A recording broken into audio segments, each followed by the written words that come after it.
Bismillahirrahmanirrahim. Assalamu alaikum students, class 8th, subject science and unit number 4, pollutants and their effects on environment. Today our topic is effect of human activities on environment, page number 49 and 51. Subtopics are greenhouse effect, ozone depletion and global warming.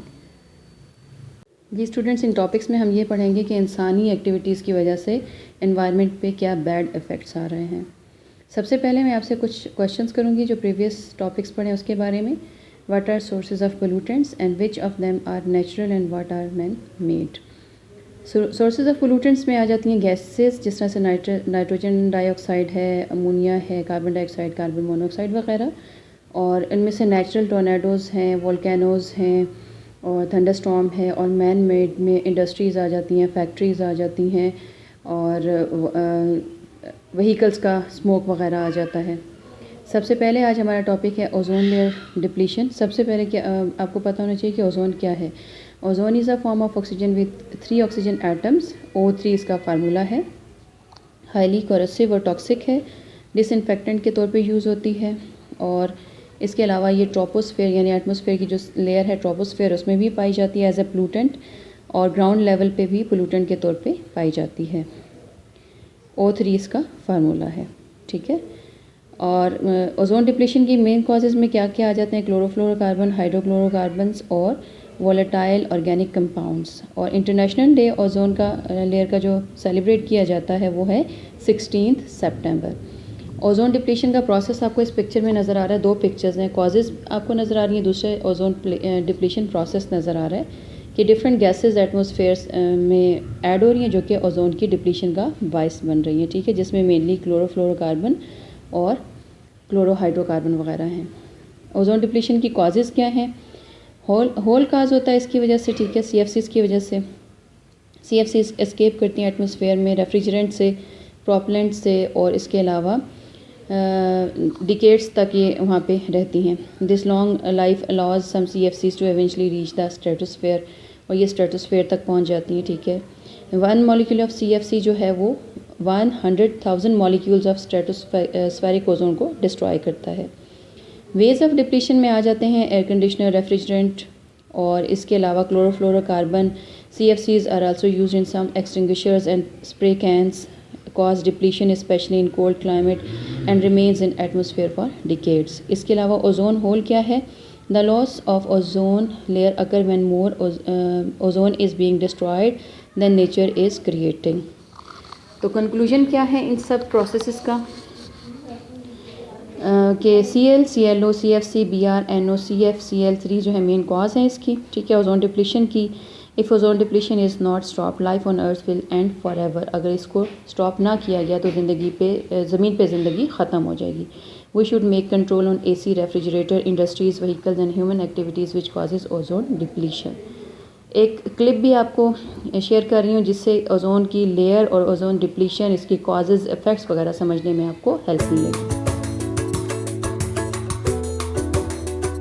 What is the ozone layer? Have you ever wondered why cricketers paint their faces white? Or why your mother insists that you put on sunscreen lotion before stepping out every summer? The answer is UV rays. Ultraviolet or UV rays are harmful sun rays that can increase the risk of skin cancer, cataract, and harm the immune system. They can also damage terrestrial plant life, single-cell organisms, and aquatic ecosystems. Life on Earth is protected from the UV rays by a layer in the stratosphere called the ozone layer. Ozone is a gas made up of 3 oxygen atoms. This layer is just about 3 to 5 millimeters thick. This thinly spread out gas has been protecting life on the Earth's surface from UV rays for billions of years. Our ozone shield is now being deteriorated due to certain man-made chemicals, primarily chlorofluorocarbons, CFCs, and nitrogen oxides. CFCs are a group of chemically similar gases used in refrigeration systems, air conditioners, aerosols, solvents, and in the production of some types of packaging. Nitrogen oxides are a byproduct of fuel burning, for example, from aircraft exhausts. What is the ozone hole?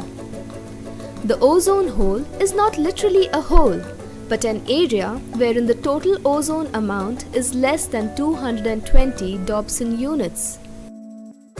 The ozone hole has steadily grown in size up to 27 million square kilometers. Can we stop the depletion of ozone layer? Yes, we can.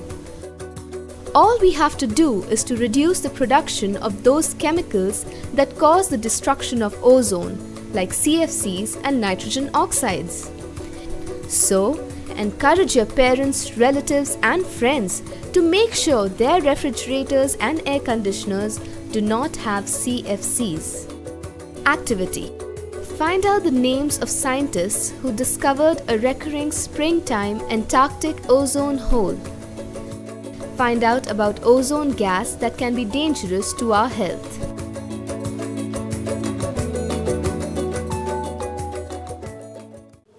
Ji next topic है greenhouse effect, it's causes and impact on environment. आपको different pictures में नज़र आ रहा है। एक glass wall बना हुआ है, ठीक है। ग्लास वॉल हाउस जो है ये एक्चुअली प्लांट्स की प्रोडक्शन के लिए बनाया जाता है। बाकी पिक्चर्स में ग्रीन हाउस इफेक्ट की गैसेस दिखाई गई हैं। What is green house? Green house is called a building in which plants are grown. These structure range in size from small sheds to very large buildings. A miniature greenhouse is known as a cold frame. और causes क्या हैं green house effect की? Deforestation, burning of fossil fuel, electric appliances and population growth.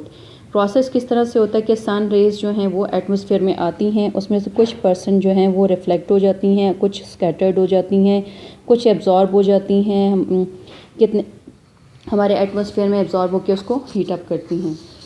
और green house gas को GHG भी कहा जाता है। Is a gas in atmosphere that absorb and emits radiation within the thermal infrared range. This process is the fundamental cause of the greenhouse effect.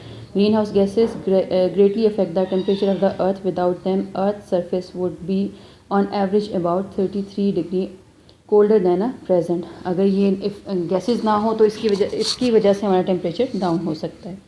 और जब ज़मीन गर्म होती है तो क्या होता है? The ice at the north and south poles will melt causing the sea levels to rise. The increase in temperature will affect the weather. Eventually, the ozone layer, our protection from the sun, will deteriorate and we will feel the true heat of the sun rays. क्या होता है कि जब ये gases बढ़ जाती हैं, एक ग्रीन हाउस बेल्ट की तरह से हमारे एटमॉस्फेयर पे बन जाती हैं, एक लेयर बना देती हैं जो कि सन की जो हीट है उसको अंदर ट्रैप करती है और वापस नहीं जाने देती। रिजल्ट्स के तौर पे क्या हो रहा है? अच्छा, हीट ट्रैपिंग एग्जांपल्स में गैसेस आ जाती हैं, वाटर वेपर्स हैं, कार्बन डाइऑक्साइड है, नाइट्रस ऑक्साइड है, मीथेन वगैरह है, ठीक है। और इसके कॉजेज़ रिजल्ट्स क्या हैं? ग्लोबल वार्मिंग है, सी लेवल राइज हो रहा है, इकोनॉमिक इम्पैक्ट हो रहा है, एग्रीकल्चर पे असर आ रहा है, एक्वाटिक सिस्टम पे असर आ रहा है। इसके अलावा टेम्परेचर राइज हो रहा है, डिजीज़ स्प्रेड कर रही हैं। और हम क्या कर सकते हैं इसको कंट्रोल करने के लिए? रिफॉरेस्टेशन कर सकते हैं, पर्सनल एक्शन कर सकते हैं, क्लाइमेट पॉलिसी बना सकते हैं, ठीक है। नेक्स्ट आता है जी ग्लोबल वार्मिंग। ग्लोबल वार्मिंग क्या है? Global warming is the increase of earth's average surface temperature due to effect of greenhouse gases such as carbon dioxide emission from burning fossil fuels or from deforestation which trap heat that would otherwise escape from earth. This is a type of greenhouse effect. यानी global warming green house effect का ही नतीजा है, जिसमें क्या है कि जो gases trap हो रही हैं हमारे एटमॉस्फेयर में वापस नहीं जा रही, वो हमारी ज़मीन के दर्जा हरारत को बढ़ा रही हैं, जिसको ग्लोबल वार्मिंग कहा गया है। कॉन्सिक्वेंसेस क्या हो जाते हैं इसके? डिवास्टेशन ऑफ ओजोन लेयर ख़त्म हो रही है इसकी वजह से। A layer in the earth atmosphere which contain relatively high concentration of ozone absorbing solar ultraviolet light is what heats up the stratosphere. Ozone जो है वो सन रेज को, अल्ट्रावायलेट रेज को अपने अंदर एब्जॉर्ब करके ज़मीन पे आने से रोकती है, ठीक है। लेकिन चूँकि ग्लोबल वार्मिंग बढ़ रही है, ग्रीन हाउस इफेक्ट बढ़ रहा है, तो इसकी वजह से हमारी ओजोन लेयर भी डिस्ट्रॉय हो रही है, उसमें होल हो रहा है और हमारी ज़मीन का टेम्परेचर दिन ब दिन बढ़ रहा है। एनुअल टेम्परेचर में इंक्रीज़ आ रहा है। तकरीबन average global temperature has increase by about 1.4 degree Fahrenheit, 0.8 degree Celsius. Fahrenheit में 1.4 डिग्री बढ़ रहा है टेम्परेचर, और अगर हम सेल्सियस में देखें तो 0.8 डिग्रीज़ इंक्रीज़ हो रहा है पर 100 ईयर्स। अगर हम देखें पिछले 100 सालों का अगर हम रिकॉर्ड देखें तो उसमें इस तरह से टेम्परेचर राइज हुआ है ग्लोबल वार्मिंग के रिज़ल्ट के तौर पे, और क्लाइमेट जो है वो भी चेंज हुआ है। हेल्थ पे क्या इफ़ेक्ट आ रहे हैं? स्फेयर इफ़ेक्ट्स आ रहे हैं इसके, ठीक है। Bad air, allergy and asthma, इस तरह की डिजीज़ कॉज हो रही हैं। Global warming could increase smoke pollution in some areas and intensity pollen allergies and asthma. Hotter conditions could also aggravate local air quality problems already afflicting more than 100 million people. 100 million people से ज़्यादा 100 million से ज़्यादा लोग जो हैं इन बीमारियों का शिकार हो रहे हैं। इफ़ेक्ट क्या है? इसका भी इफ़ेक्ट वही है जैसा कि ग्रीन हाउस इफ़ेक्ट का था, असरात थे। सी लेवल राइज़ हो रहा है, ग्लोबल टेम्परेचर राइज़ हो रहा है, हेल्थ रिस्क हो रहे हैं, आइस पोलर आइस जो है वो मेल्ट हो रही है और सी आइस जो है वो ख़त्म हो रही है, ठीक है। इसको कंट्रोल कैसे किया जा सकता है? कार्बन डाइऑक्साइड को रिड्यूस किया जाए, डिफॉरेस्टेशन को रिड्यूस किया जाए, इसके अलावा CFCs की एमिशन को कंट्रोल किया जाए। इन दोनों प्रोसेसेस से रिलेटेड भी एक शॉर्ट क्लिप आपको शेयर कर रही हूँ जो कि इस टॉपिक को मज़ीद समझने के लिए बहुत हेल्पफुल साबित होगा। थैंक यू एंड अल्लाह हाफ़िज़।